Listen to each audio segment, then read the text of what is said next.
Armando Broja është drejt rikthimit në fushë ndërsa mungon prej një muaji. Trajneri Scott Parker dha informacion së fundmi të Burnley duke u shprehur se Broja është në rrugën e duhur për rikuperimin e plot. Armando është duke u stërvitur përsëri, por vetëm me stërvitje të lehtë është në rrugën e duhur. Du të shohim ku do të jemi përsëri në fundjavë, u shpreh trajneri i Burnleyt. Fillimisht në muaj shkurt u raportua se është një vendim i Parkerit për ta lënë jashtë. Më pas u zbulua se dëmtimi po e mban jashtë prej disa ndeshjesh në Premier League. Rikthimi i tij në fushë pritet më 21 mars, kur është rezervuar transferta me Fulhamin. Broja do të jetë kështu gati për ndeshjen e kombëtares ndaj Polonisë. Në qendër të sulmit kuqezin kanë dhe probleme të tjera. Kujtojmë se së fundmi qëndrojnë të dëmtuar Rej Manaj dhe Mirlind Daku. Kombëtarja shqiptare po përballet me një situatë të pazakontë sa i përket dëmtimeve. Ndeshja me Poloninë është vetëm 2 javë larg dhe 3 qendërsulmues nuk janë stërvitur me ekipet respektive për shkak të shqetësimeve. Bëhet fjalë për Armando Brojen, Mirlind Dakun dhe së fundmi Rej Manajn. Sipas Spori njoftoi se Manaj ka një dëmtim muskulor në pjesën e sipërme të kofshës së majt.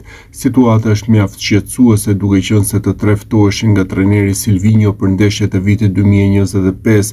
Broja ndërkohë është drejt rikuperimit, por mungon informacioni shtesë për Manajn dhe Dakun. Transfermarket është i specializuar për vlerësimet e lojtarëve në treg. Këtë muaj ra në sy rritje të Anis Mehmeti dhe Ernest Muçit, respektivisht me 14 dhe 11 milion euro. Së fundmi është publikuar vlera e përditësuar edhe për Brojen. Bie në sy sulmuesi kombëtares që ka humbur 2 milion euro të tjera. Tashmë është në kuotën e 8 milion eurove dhe renditet i pestë nga lojtarët e kombëtares. Vendi i tij qëndron pas Mehmetit, Aslanit, Muçit dhe Dakut. Për Brojen është vlerësimi më i ulët që pas moshës 19 vjeçare. Në dhjetorin e vitit 2021, ndërsa luante me Southamptonin, vlera e tij ka përceu në 9 milion euro. Ajo periudhë kujtohet me nostalgji pasi bënte mjaft mirë në Premier League. Armando Broja pritet të rikthehet me skuadrën e Burnleyt pikërisht më 16 mars. Kjo është data që raportohet së fundmi, ndërsa tregohet se Broja do të humbasë takimin me Bournemouth për javën e 30 të Premier Ligës. Hera e fundit në fushë ishte më 7 shkurt. Broja vendosi kështu në dyshim praninë e tij për duelin me Poloninë në transfert. Bëi fjalë gjatë kësaj kohe për një dëmtim të vogël që është shkaktuar nga një goditje ose përplasje. Fakti është se informacioni nga Burnley ka qenë i cunguar. Fillimisht u fol sikur bëhej fjalë për një zgjedhje të trajnerit Parker për ta lënë jashtë. Tashmë rezulton se i gjitha erdhi nga një dëmtim. Gjasat janë që të shikohet ndaj ish klubit të tij, Fulhamit, më 21 mars. Trajneri Silvinho ndërkohë po punon me listën e kombëtares. Broja është një nga emrat që konsiderohet pjesë e saj. Kombëtarja shqiptare do të luajë pas pak javësh 2 ndeshje shumë të rëndësishme në kuadër të Kupës së Botës. Për herë të parë në histori kuqezinjt janë kualifikuar për në play-offin e botrorit, aty ku na pret një rrugtim i vështirë. Fillimisht Shqipëria do të përballet me Poloninë në datën 26 mars në Varshavë dhe duhet një fitore historike për të pasur mundësi që të luajmë në finalen e madhe kundër fituesit të çiftit Ukrainë-Suedi, sfidë që do të luhet në Stockholm ose në Spanjë. Trajneri brazilian Silvinho është rikthyer prej javësh në Tiranë dhe ka nisur përgatitjet për këtë rrugtim. Krahas vëzhgimit të lojtarëve të kombëtares që mund të jenë pjesë e skuadrës në play-off, Silvinho dhe stafi i tij po studiojnë dhe rivalet me të cilët do të përballemi.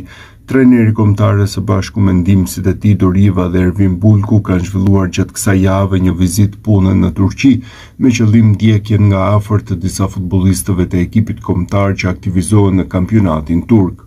Stafi teknik kuqezi ishte fillimisht i pranishëm në stadium për sfidën e Kupës së Turqisë mes Başakşehirit dhe Trabzonsporit.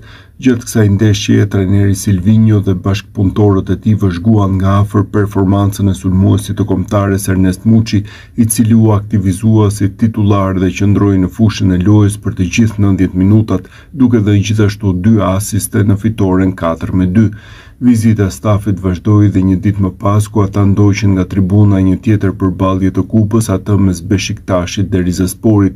Në këtë takim mes fushori Kristian Aslani u aktivizua për skuadrën bardezi duke hyrë në lojë nga stoli në minutën e 78, ndërkohë mes fushori tjetër i kombëtares Qezim Laçi, pjesë e Rizesporit, nuk u aktivizua dhe ndoqi takimin nga stoli. Pak ditë më parë, stafi teknik I Kombëtarës së Shqipërisë zhvilloi një vizitë pune në Itali në kuadër të monitorimit të futbollistëve kuqezi që aktivizohen në kampionatet europiane. Vëmendja kryesore ishte përqendruar te përballja Serie A mes Lazios dhe Atalantës, ku luajnë dy nga shtyllat e përfaqësueses shqiptare, Elseit Hysaj dhe Berat Gjimshiti.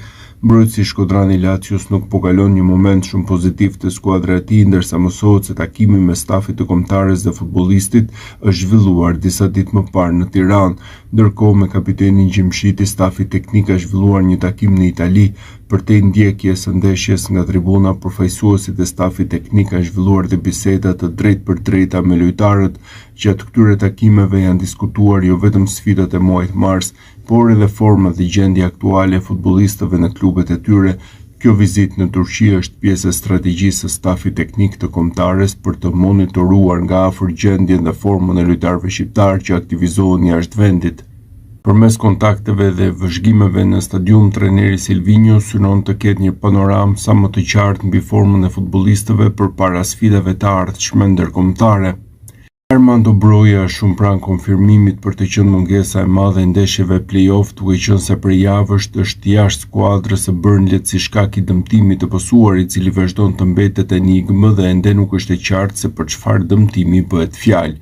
Sa kaq jashtë vazhdon të jetë Medon Berisha, I cili prej muajsh është I dëmtuar me Lecën, duke munguar për disa ndeshje dhe pritet që të rikthehet në fushë në javën e parë të muajit prill. Ndërkohë së fundmi dhe Simoni është raportuar I dëmtuar dhe nuk dihet se sa do të mungojë.